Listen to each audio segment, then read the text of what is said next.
পাঠ করো সকাল বেলাতে সন্ধ্যা বেলাতে এশার নামাজের পরে তুমি সূরা ওয়াকিয়া পড়িও ফজরের নামাজের পর সূরা ওয়াকিয়া পাঠ করিও তোমার বাড়িতে রুজির অভাব হইবে না তোমার বাড়িতে রুজির অভাব হইবে না নারায়ে তাকবীর ইসলাম দরদি ভাইরা মারা আল্লাহ তাকাসুর হাত্তা যুরতুমুল মাকাবির কাল্লা সাওফা তা'লামুনা সুম্মা কাল্লা সাওফা তা'লামুনা এই সূরা তাকাসুর আমার দ্বীনের রাসূল সরকারে দো আলম তাজদারে মাদানী বলেন এই সূরাটা তোমরা বেশি বেশি করে পাঠ করো এই সূরা বেশি বেশি করে পাঠ করো এই সূরা বেশি করে পাঠ করলে তোমাদের মরণের স্মরণ আসবে মরণের স্মরণ আসবে মরণের স্মরণ যদি আসে তাহলে তোমাদের ঈমান তাজা হবে তোমাদের ঈমান তাজা হবে শয়তান তোমাদের কাছ থেকে দূরভীত হয়ে যাবে শয়তানের কোনো কার্যবি তোমাদের উপরে চলবে না তোমাদের উপরে চলবে না তাহলে এই জিনিসগুলো আমাদের পড়তে হবে নবী বলেন আয়াতুল কুরসি পড়ো আয়াতুল কুরসি পড়লে শয়তান তোমাদের উপরে জয়ী হতে পারবে না শয়তানের কোনো কার্যবি তোমাদের থাকবে না আল্লাহ রাব্বুল আলামিন তোমাদের শয়তানের ফিতনা হতে হেফাজত করবেন তাহলে এই জিনিসগুলো জানতে হবে অনেকেই কোরআন শরীফ পাঠ করে কিন্তু গুরুত্ব বুঝে না অতএব এই গুরুত্ব আপনাকে দিতে হবে পড়তে হবে ইসলাম দরদি মা বোনেরা আপনাদের জন্য দিনে রাতে 5 ওয়াক্ত সালাত আদায় করতে হবে 5 ওয়াক্ত নামাজ প্রত্যেক মুসলমান নর নারীর উপরে আমাদের ফরজ আপনাকে তো আগেই বলেছি অন্যান্য বিষয়গুলো আল্লাহ একবার দুবার তিনবার বলেছেন কিন্তু নামাজের বিষয়টা আল্লাহ 82-83 জায়গাতে বললেন আকিমুস সালাত তোমরা নামাজ প্রতিষ্ঠিত করো আর বললেন ওয়াতু যাকাত তোমরা যাকাত প্রদান করো যাকাত প্রদান মানে দান আল্লাহর রাস্তায় তোমরা দান করো আল্লাহ রাসূলকে একজন সাহাবা জিজ্ঞাসা করলেন আইয়ুল আমালে আফজালু ইনদাল্লাহ আল্লাহর নিকটে সবচাইতে উত্তম আমল কি আমার দ্বীনের রাসূল সরকারে দো আলম বললেন ইতআমুতুম সিলবিল আরহাম ওয়া সাল্লু বিল লাইলি ওয়ান নাস নিয়াম আমার নবী বর্ণনা দিলেন সবচেয়ে উত্তম কাজ হলো গভীর রাত্রিতে তোমরা সালাত আদায় করো আল্লাহ রাব্বুল আলামিনের নবী বললেন কি বললেন তোমরা সবচেয়ে উত্তম আমল হলো ইতআমুতুম ফকির মিসকিনকে খানা দাও ভুকা যারা তাদেরকে খানা দাও অর্থাৎ তাদেরকে খাবার দাও ওয়াসিল বিল আরহাম আত্মীয়তা বন্ধন মজবুত করো সিলবিল আরহাম তোমাদের রেহিমের জিনিস যেগুলা তোমাদের ভাইচারগি যাদের এই ভাইচারগিটা তোমরা মজবুত করো ভাইয়ে ভাইয়ে মিল রাখো আত্মীয় স্বজনের সঙ্গে মিল রাখো মাঝে মাঝে বোনের বাড়ি বেড়াতে যাও কোনো কাজ নাই মাঝে মাঝে বোনের বাড়ি বেড়াতে যাও ও বোনেরা কোনো কাজ নাই মাঝে মাঝে ভাইয়ের বাড়ি বেড়াতে যাও ও শ্বশুর যারা আছো মাঝে মাঝে জামাই বাড়ি বেড়াতে যাও তোমার মেয়েটাকে দেখে এসো তোমার জামাই বাবুকে দেখে এসো তোমার নাতি পোতাগুলোকে দেখে এসো এই জামাই বাবু মাঝে মাঝে শ্বশুর বাড়ি যাও শ্বশুর বাড়ির হাল হকিকত তুমি জানো শ্বশুর বাড়ির হাল হকিকত মাঝে মাঝে লাও মাঝে মাঝে সালাদের খবর লাও আত্মীয়তা বন্ধন মজবুত করো যাও একটু মুচকি হেসে কথা বলো একটা হাদিস শোনাবো শুনেন একটা হাদিস আল্লাহ রাসূল বললেন আস-সাওমু লি ওয়া আনা আজজি বিহি হাদিসের মধ্যে লেখা আছে হাদিসে কুদসি আল্লাহ নবী বর্ণনা দিচ্ছেন আল্লাহ বলেন যখন কোনো মানুষ রোজা রাখে তখন সে আমার জন্য রাখে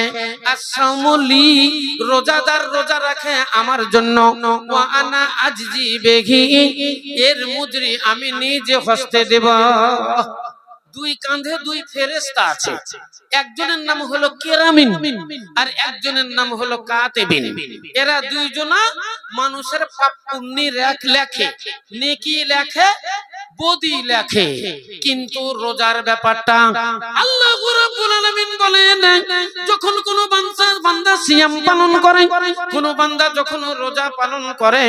তখন সে আমার জন্য পালন করে, আমারই জন্য রোজা রাখে। অতএব এই মুজরি আল্লাহ দুইজন ফেরেশতাকে বলে, তোমরা থেমে যাও। এই ডানের ফেরেশতা, বামের ফেরেশতা, মুনকির না ইকরামিন কাতবিন, তোমরা দাঁড়াও। এর জাননে কি, এই নাকি আমি লিখবো, এর মুজরি আমি নিজ হস্তে দেব। তাহলে আল্লাহ নিজেই নিজ হস্তে মুজরি দেন। ওই রকমই একটা হাদিস শোনায়, আল্লাহর নবী বলেন, যারা দুই ভাই, সাগ্গা ভাই, মায়ের পেটের ভাই, দুই ভাই, কিংবা তারা তিন ভাই, কিংবা তারা চার ভাই, কিংবা পাঁচ ভাই, কিংবা সাত ভাই, যারা দুই ভাই যখন এক জায়গাতে বসে, এক জায়গাতে বসে যখন দুটো ভাই কথা বলে, যারা তিন ভাই এক জায়গাতে বসে তিন ভাই কথা বলে, তিন ভাই কথা বলে আর মুচকি মুচকি হাসে, দুনিয়ারই আলোচনা হোক, আখিরাতের আলোচনা হোক, লাভ হোক, মুনাফা হোক, কিংবা লোকসান হোক, ব্যবসা বাণিজ্যের ব্যাপার হোক, কিংবা বিয়ে শাদীর ব্যাপার হোক না কেন, দুই তিন ভাই যখন বসে তারা আপোষে কথাবার্তা বলে আর দুই তিন ভাই মুচকি মুচকি হাসে, তখন আল্লাহ রাব্বুল আলামিন বলেন,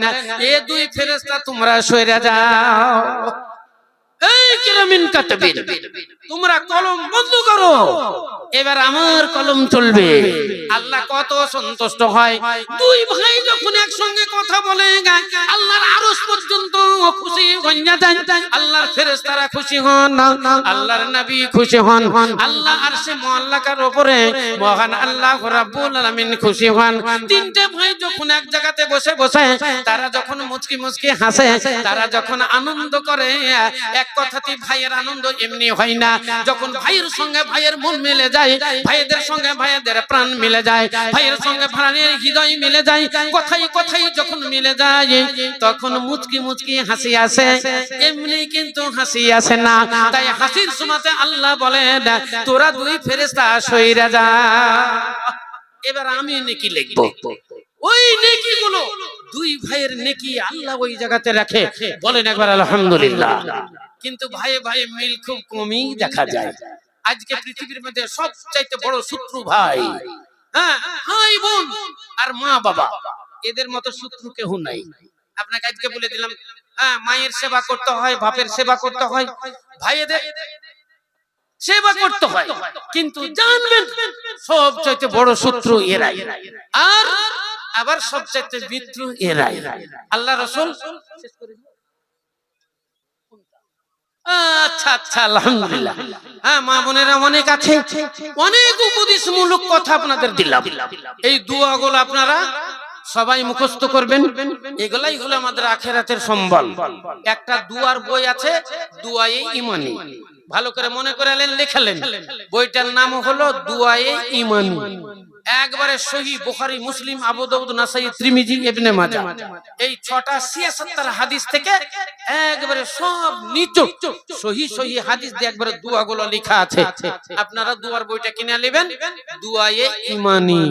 নদিয়া ডিস্ট্রিক্টে মাওলানা ইমান আলী সাহেবের লেখা, ডিঙ্গেল মাদ্রাসার প্রধান শিক্ষক হেড মাওলানা। আপনারা যেখানেই পাবেন লিখবেন, কিনে নেবেন, পাওয়া যাবে, খুঁজলেই পাওয়া যাবে। আর একটা কথা, আপনাদের এই তাবলীগী জালসার জন্য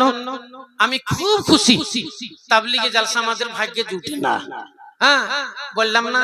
এবছর দুটো করলাম মাত্র। তো আপনাদের জন্য ভক্তি সহকারে একটা দোয়া দিব।